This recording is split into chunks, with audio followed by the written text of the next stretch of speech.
এইভাবে একবার নিরামিষ ফুলকপির তরকারিটা বানিয়ে দেখুন, অসম্ভব সুন্দর হয়। যে কোনো নিরামিষ দিনে একবার বানান, এটা লুচি, রুটি, পরোটা, ভাত সব কিছুর সঙ্গেই জমে যাবে। দেখুন, এখানে আমি একটা ফুলকপি নিয়ে নিয়েছি।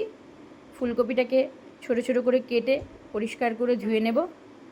আর এই যে আলু কেটে নিয়েছি, আলুগুলোও ছোটো ছোটো করে কেটেছি। এই যে ফুলকপিটা আমি খুব একটা বড় করে কাটিনি, ছোট করে কেটেছি যাতে ভাজতে সুবিধা হয়। দেখুন, একটা কড়াই বসিয়ে নিয়েছি। নমস্কার বন্ধুরা, welcome to Manasi home diaries. কেমন আছেন সবাই? আশা করি সবাই ভালো আছে। তো আমার একটি ভিডিওতে আপনাদের সবাইকে অনেক অনেক স্বাগত। কড়াই তেলটা গরম হয়ে গিয়েছে, ফুলকপিগুলো দিয়ে দিলাম। এবার একটু হালকা করে ফুলকপিগুলো আমি একটু ভেজে নেব। কিছুক্ষণ একটু নাড়াচাড়া করে এর ভেতরে আমি সামান্য একটু হলুদ গুঁড়ো দিয়ে দিচ্ছি। হলুদ গুঁড়োটা দিচ্ছি তার কারণ কালারটা একটু তাড়াতাড়ি আসবে, সেজন্য হলুদ গুঁড়োটা দিয়ে দিলাম। এবার এটাকে একটু ভালো করে আবার নেড়ে নেব।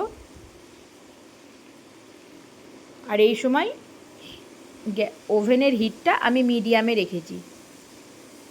একদম বাড়িয়ে দিলে খুব তাড়াতাড়ি পুড়ে যাবে, কালারটা আসবে না, ফুলকপিগুলো পুড়ে যাবে। আর একদম কমিয়ে দিলে সময় লাগবে অনেকক্ষণ, তাতে ফুলকপিগুলো একদম গলে যাবে। সেজন্য এই সময় আমি একটু মিডিয়াম ফ্লেমে রেখেছি। এবার ঢাকা দিয়ে দিলাম। চলুন, মশলা যা যা লাগবে আমি একটু সেগুলো আপনাদেরকে দেখিয়ে নিই। এখানে 2 ইঞ্চি মতো আদা নিয়েছি, আদাটাকে টুকরো করে কেটে ধুয়ে নিয়েছি। আর 4 থেকে 5টা কাঁচা লঙ্কা, যদি বেশি ঝাল খান আর একটু লঙ্কা দিতে পারেন, তবে আমি একটু কম ঝাল দেবো, সেই জন্য আমি লঙ্কাটা একটু কম দিলাম। আর একটা টমেটোটাও আমি পেস্ট করে নেব। টমেটোটাও দিয়ে দিলাম মিক্সিং জারে। তারপরে এখানে গোটা 4 থেকে 5টা কাজু আমি দিয়ে দিচ্ছি। এবার সবগুলোর একটা স্মুথ পেস্ট আমি বানিয়ে নিয়ে আপনাদের সঙ্গে আবার দেখা করছি। এদিকে দেখুন, ফুলকপিগুলো বেশ ভাজা হয়ে গিয়েছে সুন্দর। এর থেকে বেশি আর ভাজার দরকার নেই, এরকমভাবেই ভাজলেই চলবে। বারে বারে একটু করে ঢাকা দিয়ে দিয়ে ঢাকা খুলেছি আর একটু করে নেড়েছি, এরকম সুন্দর একটা কালার এসেছে। এবার ফুলকপিগুলো আমি এখান থেকে তুলে নেব। ফুলকপিগুলো এরকমভাবেই ভাজবেন, এর থেকে বেশি ভাজলে পুড়ে যেতে পারে। ফুলকপিগুলো এবার চলুন তুলে নিই। তো আপনারা যে যেখান থেকে আমার ভিডিওটি দেখছেন, প্লিজ ভিডিওটিতে একটা লাইক দিয়ে দেবেন। আর যারা নতুন বন্ধু, প্লিজ আমার চ্যানেলটা সাবস্ক্রাইব করে দিয়ে পাশে থাকবেন।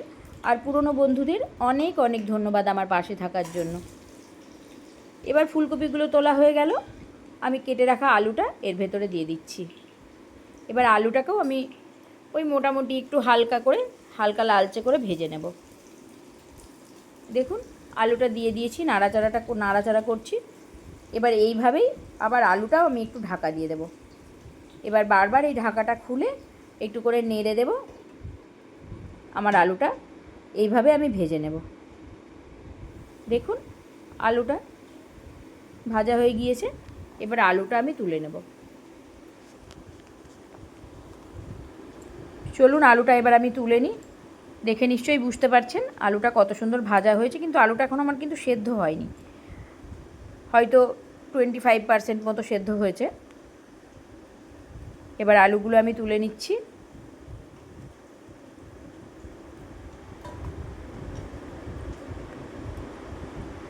আর এই রান্নাটা একটু আস্তে আস্তে লো ফ্লেমে করলেই বেশি ভালো হয়। তো সেজন্য আমি গ্যাসের ফ্লেম একটু মিডিয়াম টু লোয়েই রেখেছি। বেশি জোরে দিলে পুড়ে যাবে, সেজন্য সবসময় মিডিয়াম টু লো ফ্লেমেই আমি রেখেছি এই সবজিটা রান্না করার সময়। দেখুন, আলুগুলো তুলে নিয়েছি। এবার এই কড়াইয়ে যেটুকু তেল আছে তার ভেতরেই আমি একটু ফোড়ন দিয়ে দেব। ফোড়নে একটু তেজপাতা, গোটা জিরে, শুকনো লঙ্কা আর এগুলো সমস্ত কিছু আমি ফোড়নে দিয়ে দিয়ে একটু ফোড়নটা ভালো করে নাড়াচাড়া করব। যতক্ষণ না ফোড়নের একটা মিষ্টি গন্ধ আসছে ততক্ষণ নাড়াচাড়া করব। দেখুন ফোড়নটা আমার কত সুন্দর লাল হয়ে ভাজা হয়ে গিয়েছে। এবার ওই যে বেটে রেখেছিলাম যে মশলাটা আপনাদেরকে দেখালাম, সেই পেস্টটাই আমি এর ভেতরে অ্যাড করে দিলাম। আর একটু জল দিয়ে দিলাম যাতে মশলাটা আমি সুন্দর করে এখানেই কষিয়ে নিতে পারি। মশলাটা ফুটে উঠেছে। এবার এইভাবেই মশলাটা আমি বেশ কিছুক্ষণ ধরে সময় নিয়ে একটু কষিয়ে নেব, মশলাটার থেকে যতক্ষণ না তেল ছাড়ছে। তার আগে প্রয়োজনীয় মশলাগুলো আমি এর ভেতরে অ্যাড করে দিচ্ছি। দিয়ে দিলাম হলুদ গুঁড়ো প্রয়োজন মতো, 1/2 টিস্পুন ধনে গুঁড়ো, 1/2 টিস্পুন জিরে গুঁড়ো,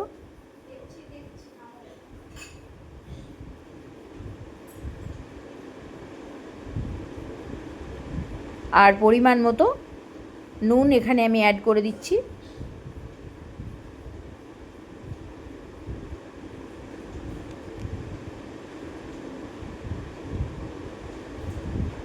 আর কালারের জন্য আমি এখানে দিয়ে দিচ্ছি অল্প একটু red chilli powder. Red chilli powder দিলে কালারটা ভালো হবে। আর দেখো খুব সুন্দর, এই অল্প পরিমাণে আমি একটু চিনি এখানে অ্যাড করে দিয়েছি। এবার এই মশলাটাকে অনেকক্ষণ ধরে ভালো করে নেড়ে নেড়ে কষিয়ে নিতে হবে যাতে মশলাটা তলায় না লেগে যায় আর মশলাটা দিয়ে খুব সুন্দরভাবে তেল ছেড়ে আসে। যতক্ষণ না তেল ছাড়ছে ততক্ষণ মশলাটাকে আমাকে এখানে নাড়তে হবে। যেহেতু কাজু দেওয়া আছে তো সেজন্য একটু বারবার করে নাড়তে হবে, তা না হলে নিচে লেগে যেতে পারে। দেখো মশলাটা ফুটছে। এইভাবে বেশ কিছুক্ষণ ধরে যতক্ষণ না আদার কাঁচা লঙ্কার কাঁচা গন্ধটা যাচ্ছে ততক্ষণ আমি এটাকে খুব ভালো করে কষিয়ে নেব। আরও একটু জল আমি এর ভেতরে অ্যাড করে দিলাম। মশলাটা অনেকক্ষণ ধরে একটু কষিয়ে নিচ্ছি।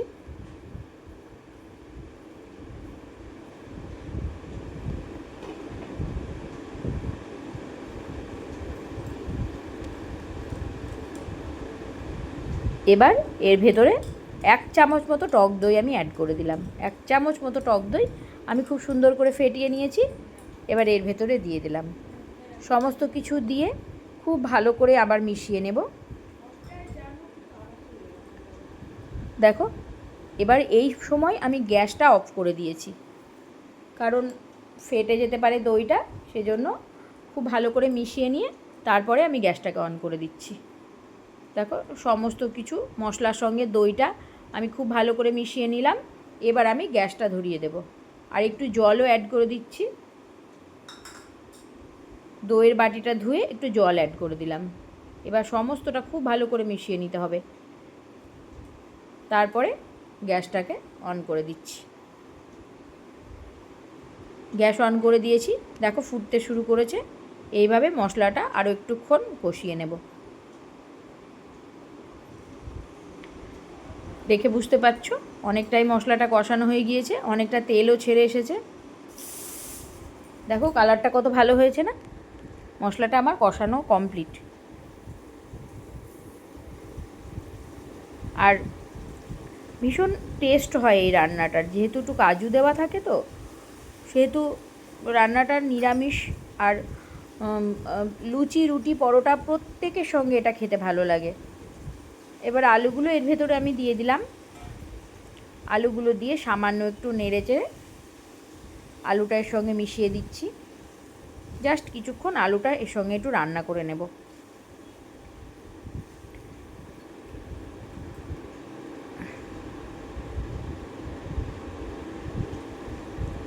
এবার একটু ঢাকা দিয়ে দিচ্ছি।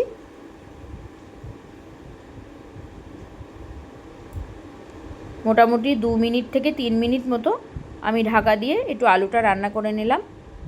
এবার আবার ঢাকাটা খুলে দিলাম। দেখি আলুটা সেদ্ধ হয়ে গিয়েছে। এবার এর ভেতরে ভেজে রাখা ফুলকপিটা আমি দিয়ে দিলাম। ফুলকপিটা তো মোটামুটি ভাজাই আছে, আর বেশিক্ষণ সময় লাগবে না। ফুলকপিটা দিয়ে এবার খুব ভালো করে মিশিয়ে নিতে হবে।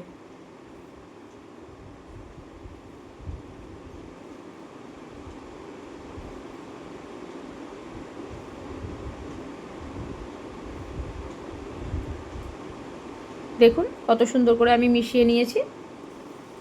এবার কষিয়ে নেব একটু এটাকে। ফুলকপিটা দেওয়ার পর মোটামুটি মিনিট 2 মতন কষিয়ে নেব।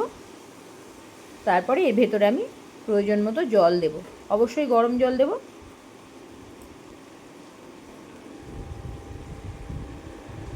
ফুলকপি আর আলুটা মোটামুটি আমার কষানোই হয়ে গেছে।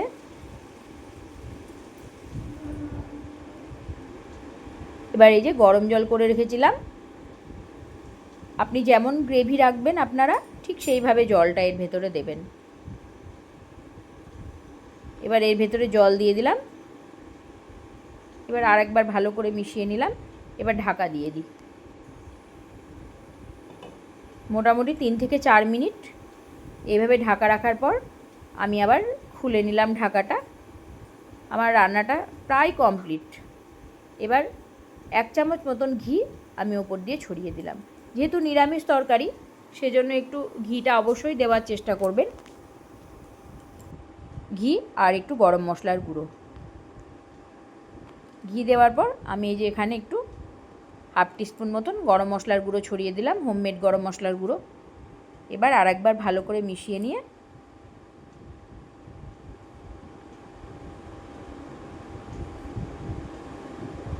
দেখুন কত সুন্দর হয়েছে রান্নাটা, বেশ ভালো লাগছে না দেখতে।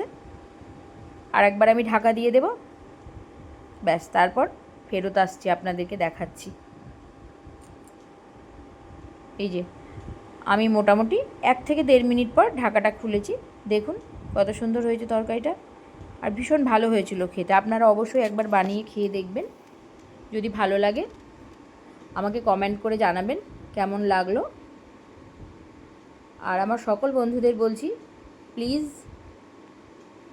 যদি আমার রান্নাগুলো আপনাদের ভালো লাগে আমার ভিডিওটি লাইক করবেন, শেয়ার করবেন, আর প্লিজ প্লিজ প্লিজ আমার চ্যানেলটা সাবস্ক্রাইব করে দিয়ে আমার পাশে থাকবেন।